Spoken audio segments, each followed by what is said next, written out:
So, Adam, how's it been at home this week? It's alright. Been out a bit with my mates and that. Been out with your friends? Yeah. Okay, and I remember you saying that sometimes it's when you go out that causes a few problems at home. So how did it go this week? It wasn't that bad. We did fall out, me and Mum, but yeah, it wasn't that different to any other time really. Okay, so you say it wasn't that bad, so what would you say is bad? Well, I didn't punch her or anything. Okay. She hasn't got any bruises. But yeah, it's just sort of average argument, I guess. Okay, so when you say you didn't punch her and she hasn't got bruises, does that mean there was some physical violence that occurred? Not really. She sort of, well, there was a bit of pushing and stuff, but not really fighting. Okay, so you pushed her during that argument? Yeah, she was trying to stop me getting out of a doorway. And yeah, sort of just a bit of shoving, but... Okay, so she's trying to stop you going out, so she's in front of the door and you shoved her out the way. Yeah. Can you remember whereabouts you sort of put your hands when you were shoving her? Sort of shouldery area. Okay, and then what happened when you'd done that? What happened next? Well, she didn't move, so it sort of... It wasn't that bad. It's just, it escalated a little bit. Like, there was quite a bit of swearing and stuff. Just... It went further than you meant it to? Little bit.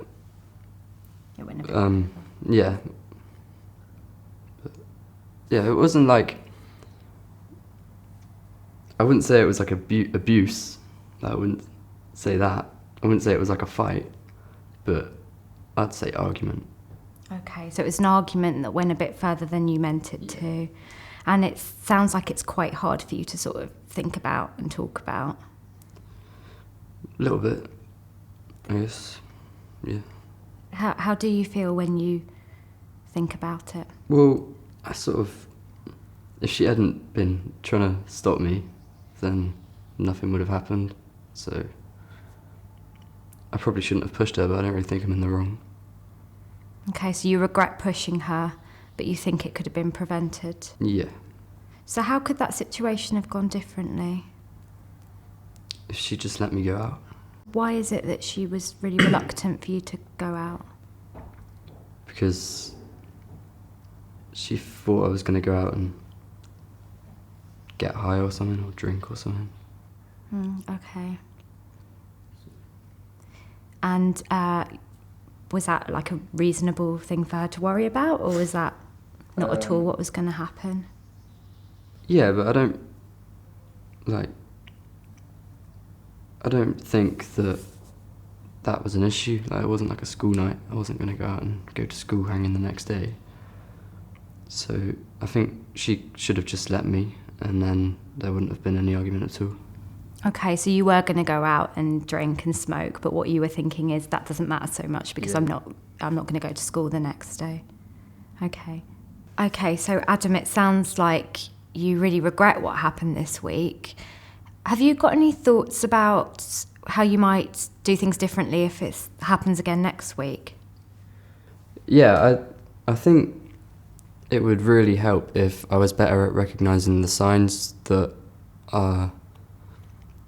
show when an argument's like going to happen. Because if I can sort of distance myself from Mum before I get into that really angry mode where all you can think about is how angry you are, I think, I'm not saying it'll work, but I think it's much more likely that I'll be able to think more rationally and sort of not just put my barriers up and go into get out my face mode, really. So you want time to think about how you're going to like express what you're thinking and feeling so that it doesn't escalate to violence? Yeah. Okay, so what are the signs in your body that you're getting really angry? Do you know what those are? Yeah, sort of. That's sort of what I could do if being better at recognising, because after a certain point you just can't think about anything else. So yeah, I don't really know what the signs are. I'd have to work on that a little bit, I guess. So it feels like it goes from nothing to 0 to 60 Yeah. if it were really quickly. Yeah. Thinking back, can you remember what some of the thoughts were that were going through your head just before you got to the point of shoving mum out the way? I was just really desperate to get out of the room and just away from mum, really.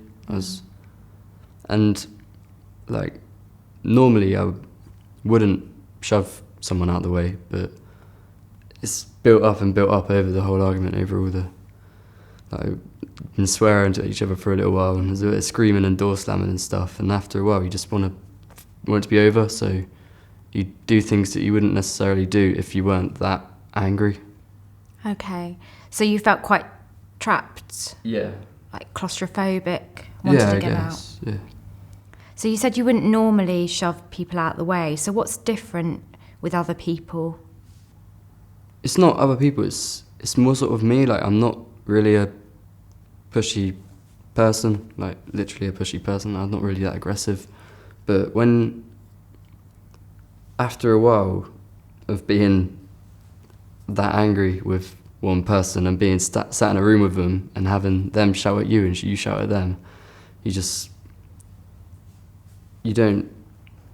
do things that you wouldn't do like the rest of the time. So it's really important for you to make a decision fairly early on to step away from the situation, because it sounds like you're saying that it gets to a certain point where it just escalates and escalates and escalates. Yeah. Okay.